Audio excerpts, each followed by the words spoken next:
Bismillahirrahmanirrahim. Assalamualaikum warahmatullahi wabarakatuh. Selamat pagi anak soli dan solihah. Bagaimana kabarnya hari ini? Semoga anak soli dan solihah dalam keadaan sehat, semangat, dan selalu dalam lindungan Allah. Amin. Anak soli dan solihah, apakah sudah siap belajar hari ini? Jika sudah siap, sebelum belajar, alangkah baiknya kita berdoa terlebih dahulu yuk.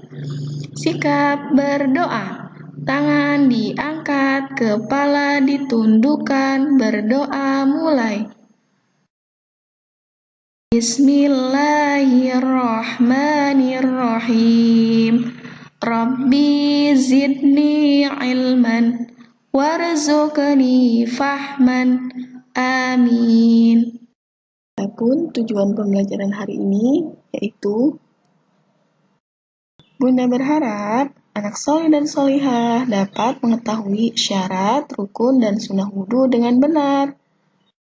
Bunda juga berharap anak soleh dan solihah dapat mempraktikkan wudhu dengan benar. Materi hari ini termasuk ke dalam materi pembelajaran 7 tentang wudhu. Anak soleh dan solihah, sebelum sholat kita tentunya harus berwudu, karena wudu merupakan syarat sah sholat. Tidak sah sholat yang dikerjakan tanpa berwudu. Lalu, apa itu wudu? Berwudu adalah bersuci dari hadas kecil. Hadas artinya suatu keadaan yang menyebabkan kita menjadi tidak suci. Seperti ketika kita kentut, buang air kecil, atau buang air besar. Orang yang berhadas ini berarti sedang tidak suci, sehingga tidak dapat mengerjakan sholat. Nah, anak solih dan solihah, jika sebelum sholat kalian merasa kentut, dan sudah buang air kecil ataupun buang air besar, maka ketika hendak sholat, anak solih dan solihah harus berwudu terlebih dahulu. Berwudu harus sesuai tuntunan syariat. Agar wudu menjadi sah, maka syarat-syarat dan rukun-rukunnya harus dipenuhi dengan baik. Mari kita bahas bersama. Sebelum berwudu, ada beberapa syarat yang harus kita penuhi. Karena apabila salah satu syarat tidak terpenuhi, maka wudu kita menjadi tidak sah. Nah, ayo siapa yang sudah tahu syarat-syarat wudu? Syarat wudu yang pertama yaitu beragama Islam. Jadi, jika bukan orang Islam, maka wudunya tidak sah. Kedua, berakal sehat. Nah, untuk wudu yang dilakukan oleh orang yang tidak sehat atau gila, maka wudunya juga sama, tidak sah.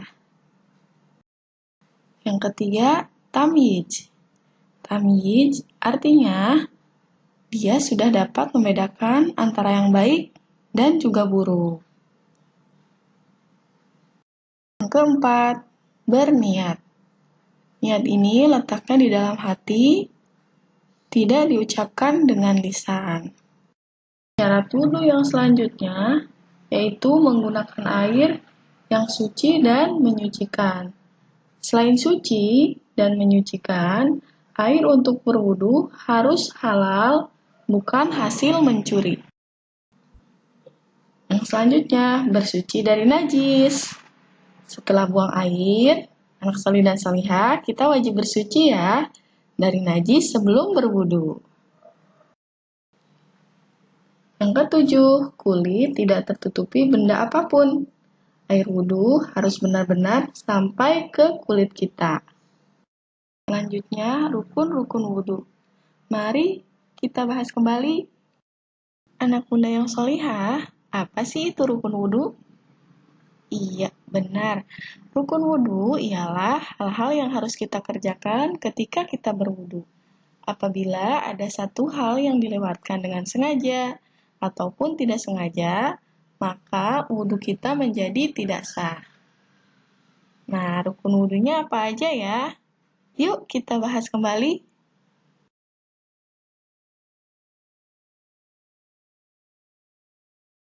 Yang pertama, membasuh muka dengan sempurna.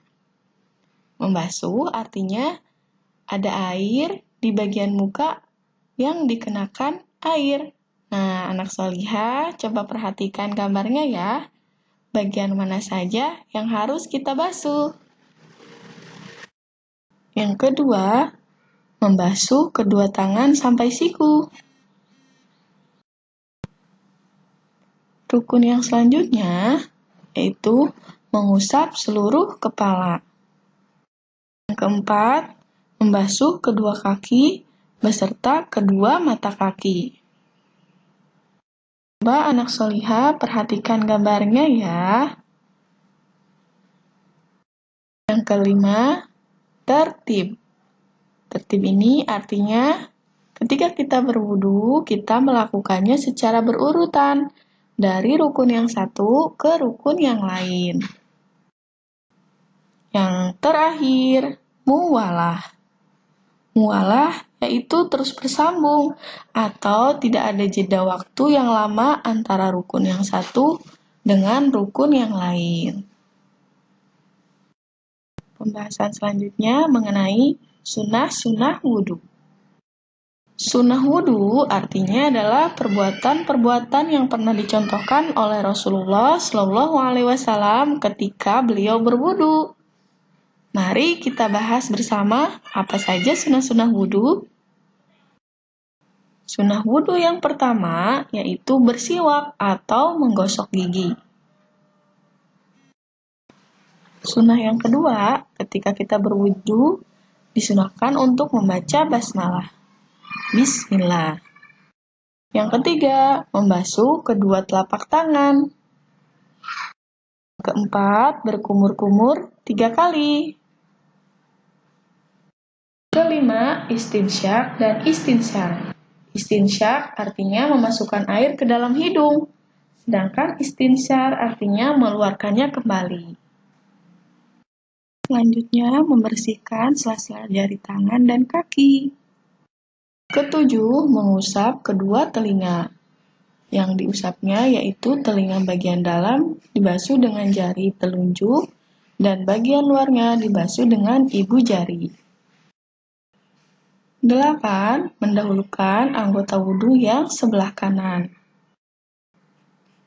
Yang 9. Membasuh anggota wudhu sebanyak 3 kali. Khusus kepala dan telinga dibasuh 1 kali saja.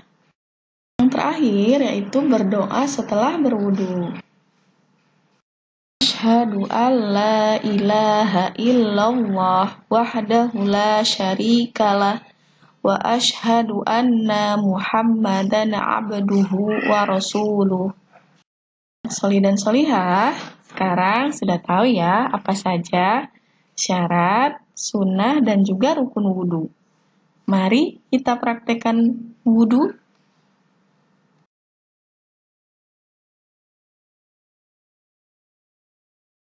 Yang pertama, baca bismillah dan membasuh kedua tangan 3 kali.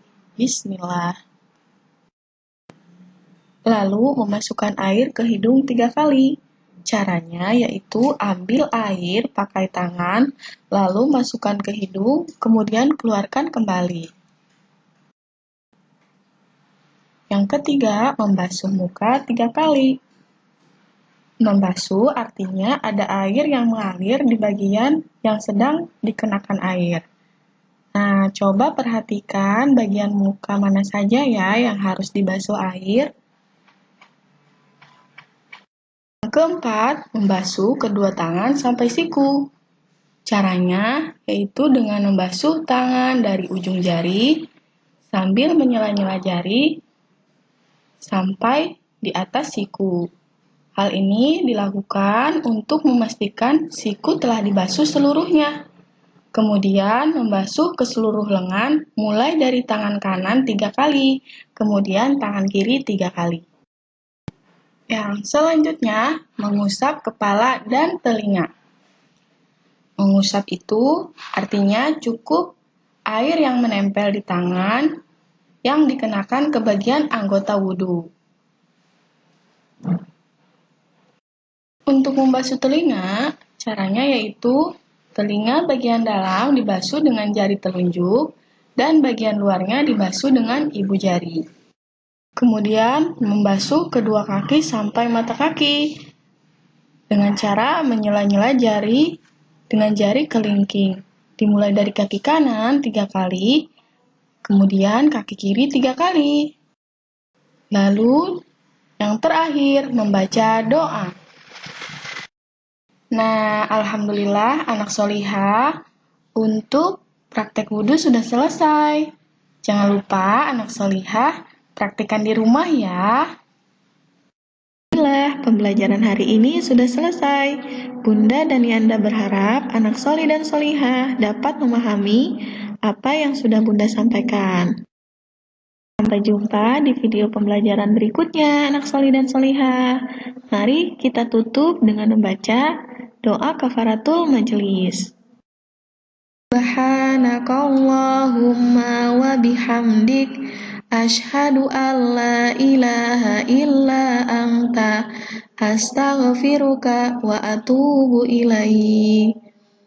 Wassalamualaikum warahmatullahi wabarakatuh.